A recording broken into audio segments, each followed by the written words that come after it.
So, welcome back to our video lectures on projective geometry. Last time we learned about the historical significance of hyperbolic geometry. So after all, it solved a problem that was around for over 1,000 years.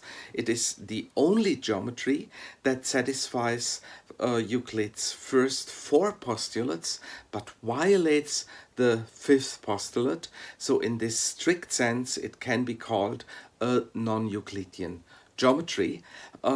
As a matter of fact, all non-Euclidean geometries in this strict sense, satisfying the first 4 axioms, violating the 5th one, they turn out to be isomorphic.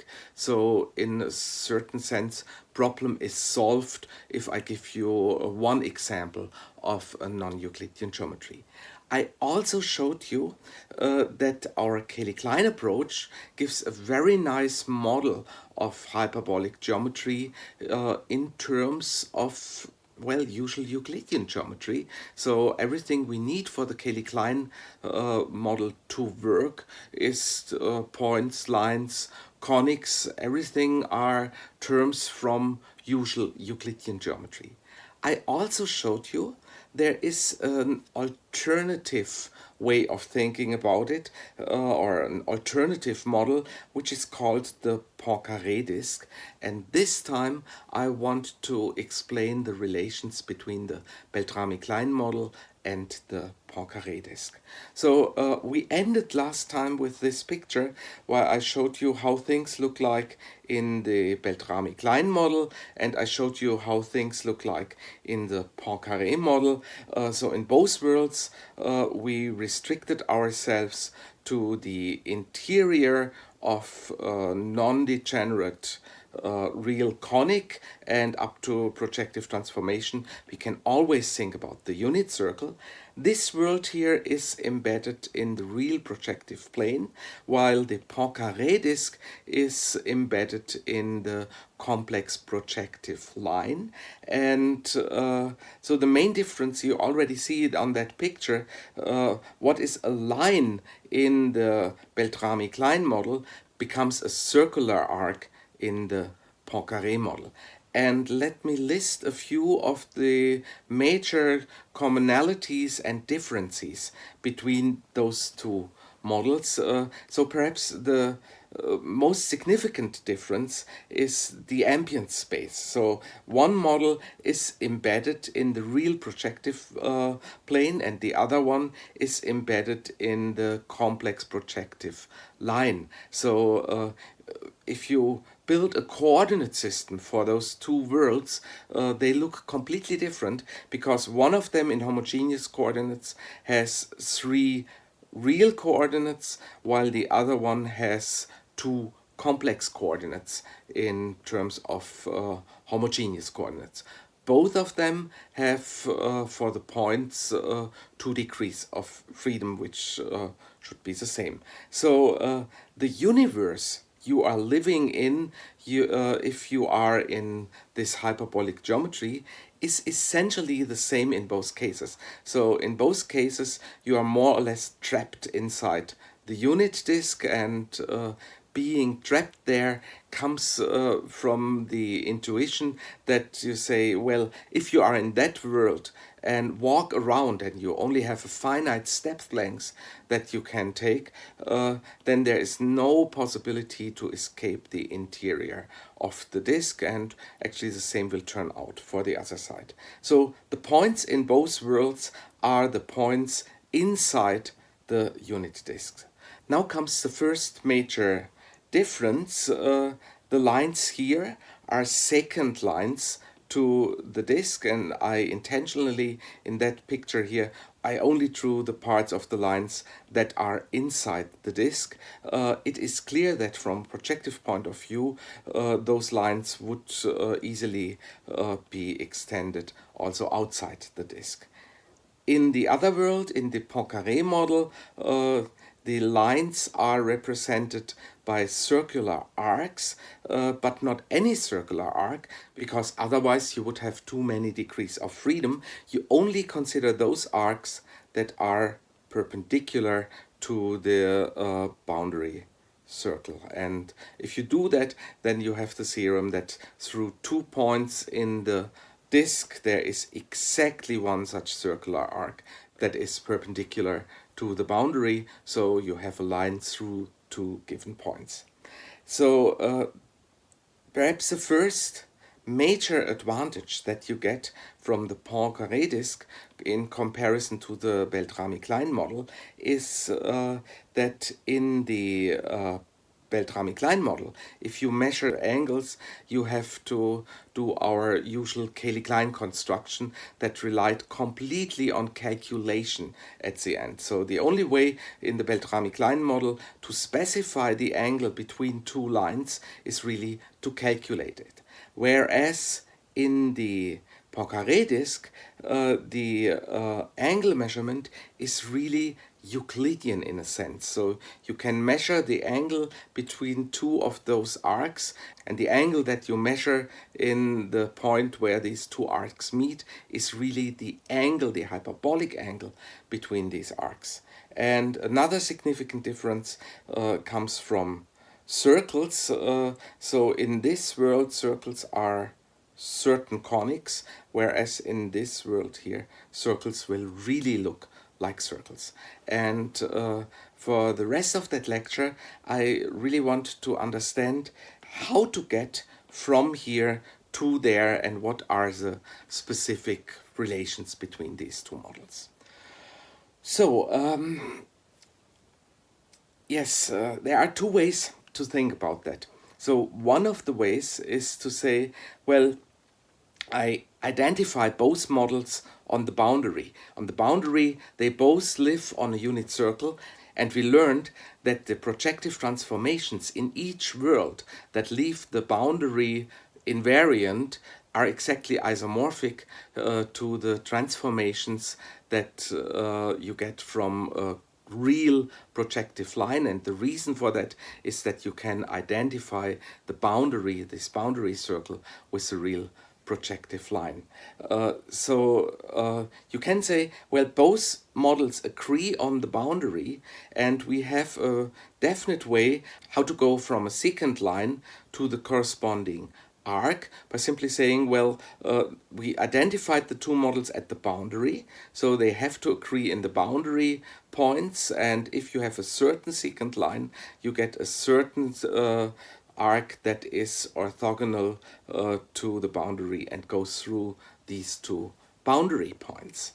So what you then have to show that both models cause the same kind of incidences, meaning that if you have 3 lines, say a purple one, an orange one, and a green one here, that intersect in a point, then the corresponding arcs will also intersect in a point. If you did that, then you showed that if the model agrees on the boundary, then it automatically induces a map that maps points in one model to points in the other model. That's one way to think about it, and we will scratch the surface of that briefly. There's also a second way of thinking about it. If you construct a bijective mapping between the 2 constructions, and you will see we will get such a bijective mapping, but only if we go to a 3D picture. So just as a kind of teaser, what comes next, we will say, well, you have such a line here in the Beltrami-Klein model, and by a specific procedure of projecting up to the sphere and projecting down to the plane again, you get the corresponding arc in the hyperbolic model. We will do that after we talked about the first point here.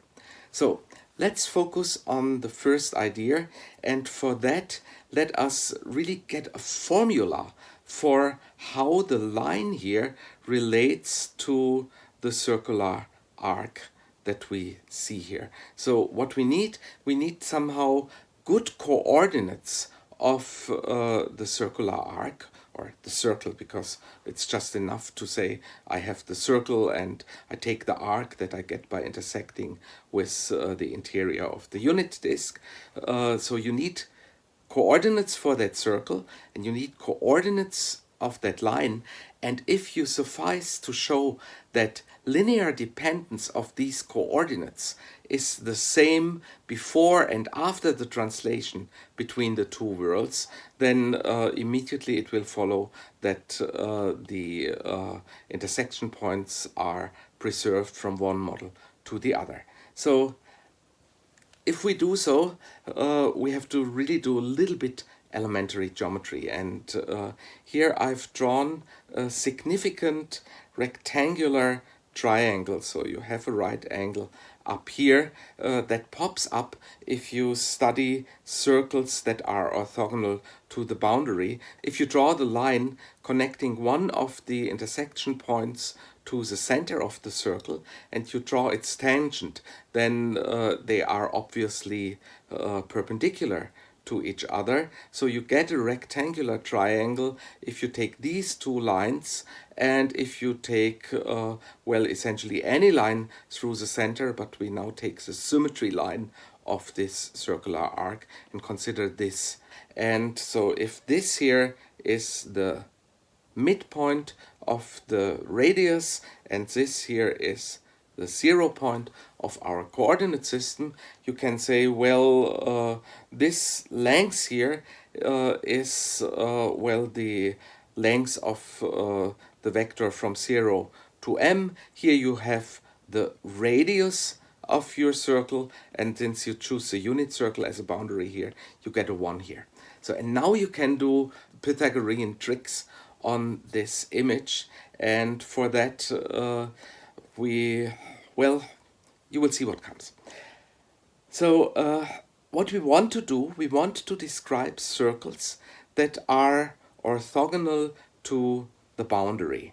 And a general circle equation, we already had that when we talked about conics in RP2, can be written in the following way. It's well, given essentially by 4 parameters, a, b, c, and d, such that this equation here is satisfied. You get a special conic without a mixed xy term, but with linear terms and constant term. And actually I chose those coordinates here such that they behave in a homogeneous way. So if you multiply the vector a, b, c, and d by a scalar non-zero multiple, you will get exactly the same circle. So how are these parameters related to the midpoint and to the radius of the circle? Well, actually you get these equations here. So if you set d equals 1, then a and b are directly related to the midpoint, and this constant term here comes from a certain quadratic relation of the squared distance of m to the center and the squared radius. So we had that calculation already in one of the earlier lectures. So we take as circle coordinates these 4 variables, real variables a, b, c, d. And so if you give me a, b, c, d, they would describe an arbitrary circle in the plane. Now the question is, how can we describe those circles that are orthogonal to the boundary? And actually it turns out that those circles have the property that C and D, the last 2 entries here, have to be exactly the same. And the reason for that is that we have this Pythagorean relation here. So if you take the relation that m squared equals r squared plus 1 squared, and you look at this equation here, it turns out that you will get exactly a 1 for this parameter c. So you are orthogonal to the unit circle if your coordinates have the special form a, b, c, c. So another interesting thing, this world here, this coordinate representation is really a good coordinate representation for circles because it also covers the case of infinitely large circles. So if you set the parameter d to 0, and this was the reason why I not plainly choose it to be 1, what you are left with is the equation of just a line, a times x plus b times y plus c equals 0. So lines in that world correspond to coordinates that have coordinates a, b, c, and a 0 in the last spot. And in our usual coordinate system, this corresponds to lines that have homogeneous coordinates of the form a, b, c. So it's really just if you set d equals 0, a homogeneous equation for the lines. So now we are going to focus on a specific circle. So we assume that this circle arc that we see here has in our world the coordinates a, b, c, c. And we ask, what are the corresponding coordinates of the line that represents this circular arc here in the Beltrami-Klein model? And the idea here is the following, that we say, well, assume that we have two circles passing through the same points, through the same 2 points, then the linear combination, because this is a linear coordinate model, of those two circles really corresponds to an arbitrary other circle passing through the same 2 points. One more important thing here, I want to take the linear combination of this line and our horizon conic that we have here, and for that I also need the coordinates of the horizon conic.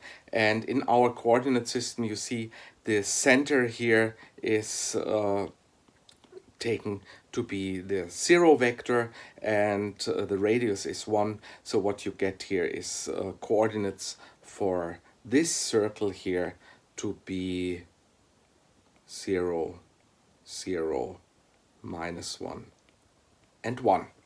So now let's take the linear combinations of this circle here, the horizon circle, and our special circular arc that we have here, and we get circles of the form lambda times circular arc coordinates plus mu times coordinates of the horizon circle.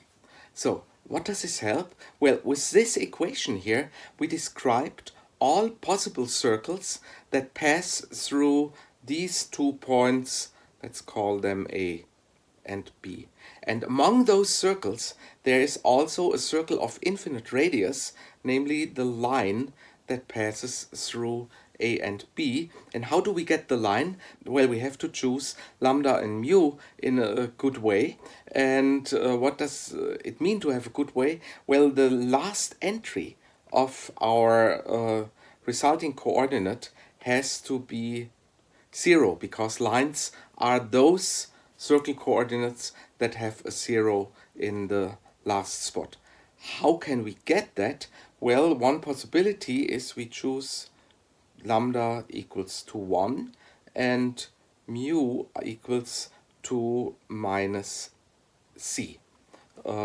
So if you do so, you can easily check the last component of your vectors will simply be a 0. So what you get if you apply this lambda and this mu here, you get that the line through the secant points has the following coordinates, which in usual homogeneous coordinates corresponds to this homogeneous coordinate vector. So if you did so, this line here will have homogeneous coordinates a, b, and 2c. So what did we get by all that? Well, actually we already proved our theorem because the following happens now. This here tells you that linear combinations on the levels of the lines here correspond to linear combinations on the level of the circles here. So in other ways, if lines are congruent, so if you have three lines passing through a point, this means they are linearly dependent, but this happens if and only if the corresponding circular arcs are congruent, because this is just the linear transformations of these coordinates to these coordinates. So if three lines meet in a point, the corresponding circular arcs will also meet in a point. So this is great. So by that we achieved that if we take an arbitrary point inside our disk, so let's say this one, and we consider it as a point in the Beltrami-Klein model, then we can simply take two lines intersecting in that point, take the corresponding circular arc, and get, if we intersect the two circular arcs, we get the corresponding point in the Poincaré model. So next I want to do the calculation of how we analytically can get from this point to the other one, and we will see that now by another calculation. So once again I inserted our rectangular triangle here, and I marked the point P and the point P prime in a way that P is a point in the Beltrami-Klein model, and P prime is the corresponding point in the Poincaré model. And since I can choose any line through P to represent it in the Beltrami-Klein model, I just chose the symmetric line that has the point P on its middle, and the corresponding circular arc will have P prime also on its middle. So we want to calculate how to get from here to here, or vice versa, how to get from here to here. And again, we have to play a little bit with Pythagoras. So to make formulas not too overcrowded, let me call the distance from O to P prime, let me call this one Z. So this here is the distance Z, and let me call the distance from O to P W. So this here is W, and we're interested how to get from Z to W. And so here I wrote down a few relations that we know. So we know, for instance, that if we have the circular arc, it has a radius r. So if we subtract r from this length of m, what we are left with is exactly the length z. One thing we know. Another thing we know is that if you multiply this distance of O and P with the distance of O to the midpoint of the circle M, then you will get exactly 1. So they are reciprocals to each other. We had a calculation like that already in one of our earlier lectures. If you don't believe it, press the stop button and just follow those 4 equations here that trace down this simple fact to a successive application of Pythagorean-like theorems. So please, if you don't believe it, press the stop button and read the blue equations. Another thing we know is Pythagoras. So we know that r squared plus 1 squared is length of m squared, so I put it in that form. And now we only have to calculate. So we take the first 2 equations and we replace our length of m by w and get this equation here, and from that equation we can easily express r in terms of w and z. Then we take the other 2 equations, so the middle one and this one, and again replace m squared by the reciprocal of w, and we get this. And if we combine this equation and this equation by replacing this r squared by the square of this term here, what we get is this equation. So this here is essentially this term here squared, and this part here is just literally what we have here. But now we have a relation between W and Z, and you see we still can simplify a little because we have the reciprocal of W squared both on the left and on the right side. So if we simplify a little bit, we end up with this relation, which really tells you how to get from Z to W. And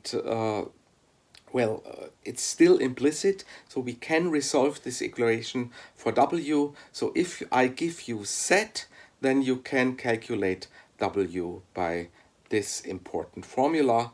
And some of you may recognize that this actually is a formula for stereographic projection. And actually here in that equation here, you can read it also in not only putting the distances here, you can really consider Z and W as the vectors, and so the scaling factor to get from one vector to the other is 2 divided by 1 plus Z squared.